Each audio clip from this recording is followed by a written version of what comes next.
quay cả nhà ngô là gà in yêu tha ơn ngô gạo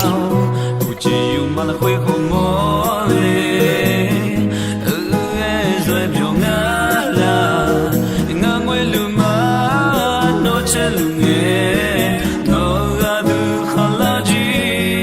nó chỉ giờ nó na lùm nhà bi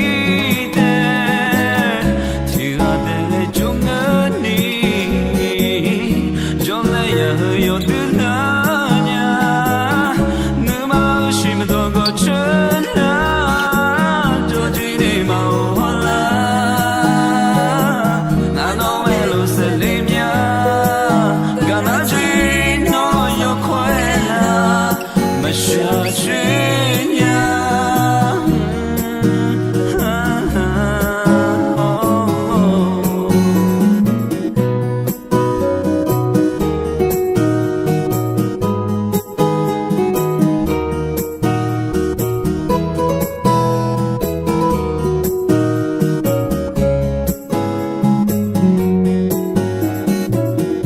Mì Gõ